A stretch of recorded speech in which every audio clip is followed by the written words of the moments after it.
Hey guys, subscribe for daily content. And if you're shopping for gear, make sure you check out the description for the newest items at some of the very best online retailers. There's also links for some of the items that I personally recommend.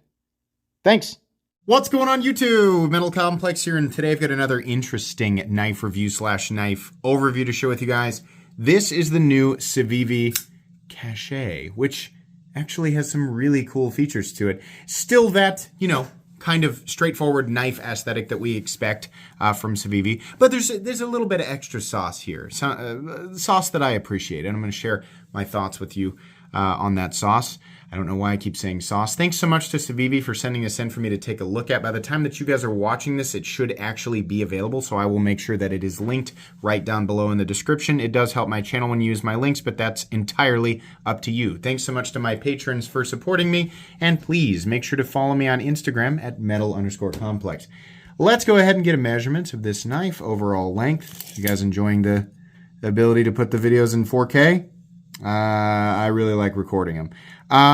Let's go ahead and take a look here. I think this is about exactly, I think maybe a hair shy. Yeah, it's not quite 8 inches, 7.85 inches overall. Definitely a 3.5 inch blade though, with a 3.35 inch cutting edge. Let's go ahead and do some size comparisons up against the Ontario Rat Model 1 and the Ontario Rat Model 2. You can see here that this is still what I'd call a full-size knife, right there on the line. It's about right in between, definitely.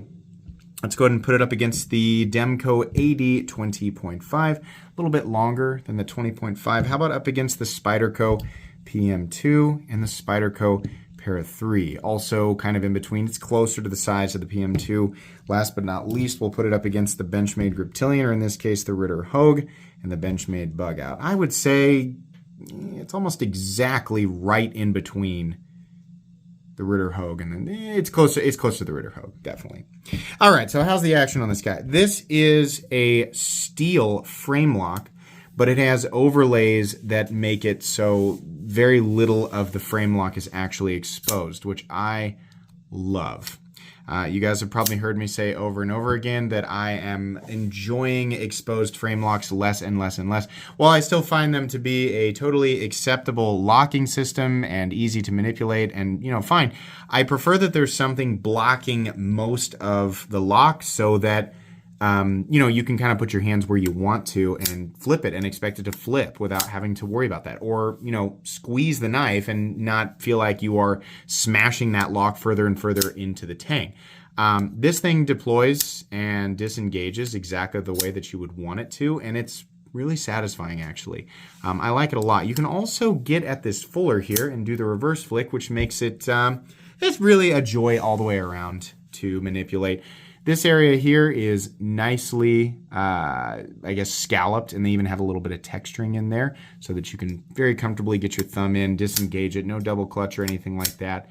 And truthfully, it will probably become fall shut over time. Civivi is just getting better and better and better with this stuff, so that's great. Let's go ahead and do carry profile. Thickness up against the Spyderco Para 3. You can see it's maybe just a hair thinner. Not much. Length and height up against the PM2 and the Para 3. Let me close this guy here real quick. We've got a knife that is going to be pretty, it's just like right on the line of normal for a pocket knife. It's a little bit longer than the Para 3, quite a bit shorter than the PM2. Not super tall, definitely a little bit shorter, even including the flipper tab versus the PM2 or Para 3, so that's fine. Where you're going to feel it a little bit is weight, because this is a steel frame lock. Here's my flashlight. And there's quite a bit of it, and there's actually no milling on the inside. So it's not, I'm not going to call it a heavy knife, but heavier than, if they did like their regular steel liner lock thing. So, weight on this guy is coming in at 4.09 ounces, but you are getting 3.5 inches of blade. As far as ratios go, it's not perfect, but neither is the Ritter Hogue, right? And this is one of the most celebrated knives on my channel, at least. 3.5 inches of blade, 4.55 ounces of weight. So Balance, it definitely feels butt heavy. Where it actually is balanced is a little ways from the pivot. It's about right here, not quite all the way up against that flipper tab. So you might notice it a little bit, but it's not the worst thing in the world. Let's go ahead and do a hardware check. I'm going to get out my tools. As per usual, my tools are very inexpensive and very recommendable. You can find them right down in the section of my description that talks about the tools I use on this channel. T8 for the pivot, and I'm guessing T8 for the body screws. Body screw. One here, and then there's one, well, this is a filler for the pocket clip. The pocket clip itself has T6 screws, not that big of a deal. Underneath here, it could be a T6 or it could be a T8. Either way, fairly minimal hardware. In fact, it is minimal hardware by my own standards. And even with a couple of T6 screws there, I'm not really that bothered by it. Should be pretty simple to take apart.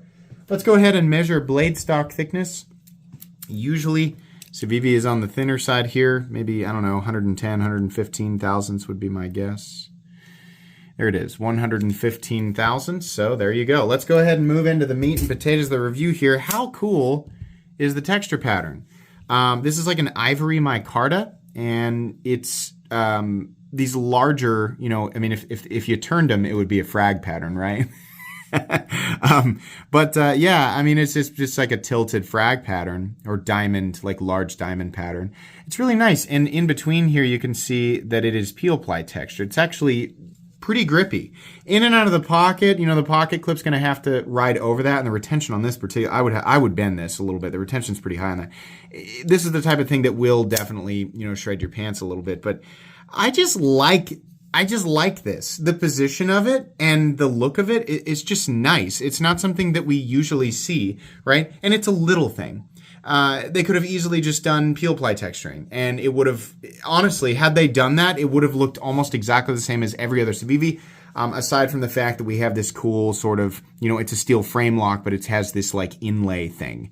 But they, you know, it looks good. The fact that it's white micarta, the diamond texturing, and this, you know, steel frame lock with the overlays, the combination of those things actually makes me really enjoy specifically the handle. The blade is nothing new, but the handle I like, and I found that it's, you know, it's a good sized knife. It feels fairly comfortable in hand. You know, the ergonomics are good. They're not amazing. They're just, you know, about what you'd expect from most Civivi knives. It's fine. You can hang on to it, and the grip that you get is more from the texturing on the scales than anything else. You can still feel the clip. Not the worst thing in the world. They just really insist on those grabby goosebill clips, but it's fine. The overall aesthetic of the knife is good. I like it. It is simple. It is, in many ways, no different than a lot of other Civivi knives that we have seen, but it's just a little bit more. They tiptoed a little bit outside of their comfort zone, and you know, maybe that little bit is just, you know, everything else looks so similar that I'm just like latching onto this, right? I don't know, the handle scales, steel frame, right? The way that they did this in particular, I do like it.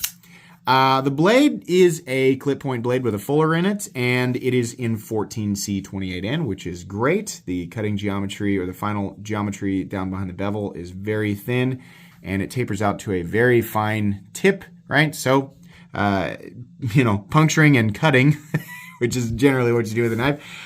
This knife's going to make, you know, short use of tasks that would require, you know, those things. So there you go. They've got a nice light tumbled finish on this blade, which I really, really like. Truthfully, the blade is really nice. It's nothing special. The fuller sort of tapers out into the swedge and then kind of just stops right here. It looks good, right? There's a little bit more, a little bit than what we normally see, but not much, right? They're not going overboard, right? They're not. they're just like taking baby steps with these designs. But I appreciate this effort right here. This looks nice. A little bit of jimping back here, and that's fine. You can choke up. I would do one knuckle, and you got to really be, you know, aware of where your finger is, because it would be very easy to run it up on the blade. Outside of that, everything's fine. Really nice glassy, you know, final sharpened edge from Civivi. They do a great job with that. Let's see here. Moving on, we have a couple of standoffs back here, which is fine. We have the Lanyard Bar, which is also great because this is acting as, you know, additional structural integrity on top of the two standoffs, and it's a place for people who just insist on putting lanyards on their knives. They have an option right there. I wish that the pocket clip was recessed into the G10, but not that big of a deal. Like I said, it is riding on top of this texturing, so you are going to feel that. And they still have the goose bill, which means if you walk by something that is slightly sticking out of whatever it is attached to and your pocket clip, gets close to it, there's a much better chance than that it will grab it and bend out versus a clip like this that just stops and does not, come over and create a bill. But that's also, me being really nitpicky, right? This is steel, so it is also less forgiving than titanium. But then again, this isn't quite a budget knife. We're going to get to that, but it's not necessarily a horribly expensive knife either. There is a stop pin located in its traditional spot. There's a little bit of shouldering. This knife does run on bearings. There's actually a little bit of side to side here, but I am guessing it just needs to be tightened down, so I'm going to do that real quick. I flipped this thing quite a bit. I keep getting it out and looking at it. But I flipped this thing quite a bit while I had it in my pocket, just sort of, enjoying carrying it for a few days. Let's go ahead and try this again. Still a little bit. Really? Interesting. We're still centered, yeah. There we go. Okay. It just wasn't tightened all the way down. Yeah, this is still fine. Okay. Action's good. We have no blade play. Up, down, left, or right. No lock stick. Double clutch. No pivot lash. That's typical Civivi right here. Nice detent. I had my finger on that. Yeah. And there's your centering. Right on the dot. Okay. So, this is a quick, simple review. I do like this a little more than some of the other Civivis. I was disappointed to find out that the base price of this is $80. It's nice. It's 14C28N. There's a couple little things that I feel are a little bit extra for Civivi. I do like how the fuller comes out and transitions into the swedge. That looks nice, right? Of course, always love 14C28N. The white ivory micarta and the texture pattern and the way that it is integrated into this steel frame lock. I just like that. I think it looks neat. And it feels solid, right? It feels like a knife that I wouldn't be afraid to use. I feel like it would stand up to what I would put it through, which is normal knife stuff. But it just looks nice. It just looks a little bit nicer than a regular Civivi. I would have been really happy to see that this thing came in at about $65 to $70. I would have been, pretty happy. With Civivi versus a lot of the other, kind of like the nicer budget companies out there, it seems like we're paying a little bit more for Civivi, but I gotta admit, Civivi does do a really good job with execution. You know that you're gonna get a nice knife. You know that you're gonna get a knife that is finished properly, that functions properly, right? So, in some ways, in some models, that what initially looks like markup just because of the name, it feels a little bit more justified, right? So it's not like I was wanting this thing to come in at like $50 or anything like that. I think there's more here, and it warrants a little bit of a higher price tag. $80 is kind of like I'm not mad. I'm not like, it's not like James Brand's pricing. It's not insane. It's just like, dang it, like I really wanted this to be a budget knife. It would be really nice to have this on my budget knives playlist that I recommend because it's cool. At $80, it's okay, right? I'm not saying like if you rush out and buy this, you're going to have an experience that feels, different than any other budget knife you've ever had, and it's going to feel like this amazing deal, right? It's a cool knife, and there's extra here, but the ratio of that to price is still kind of, 65, 70, I would have been like, heck yeah, absolutely, all day. $80 is $10 more, right? But that's a bigger chunk of the total, it's a bigger percentage, right? When we're talking about, the price that it is. So, yeah, it's okay. There are so many knives out there that, you can get for, $10, $20, or even $30 cheaper that just absolutely incredible values. And while, you're not getting exactly the same level of detail or execution as something like this, it's very, very close, right? It just feels like a better value. So it's good. I like it. I'm just not, I'm not saying absolutely go out and buy it. If you like how this looks, right? If you're kind of like me and you're like, man, that's attractive. I can tell you that it is absolutely made very well, and it is a much more appealing Civivi, at least to me. So if you decide to spend $80 on this, you're going to like it, right?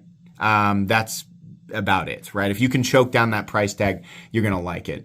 But certainly not the best value knife out there, and not even in Civivi's line, right? I'll link Civivi knives down below if you guys have never heard of them. Most people have, but if you haven't, I'll link Civivi knives in general so you can check out everything. You have a lot of choices.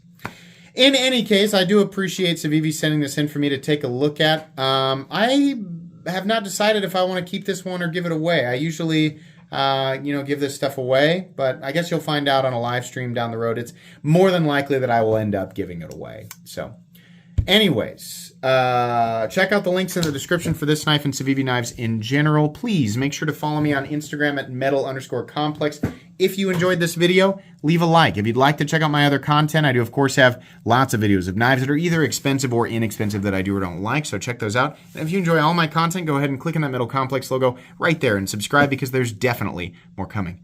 Thanks again for watching, everybody, and have a great day.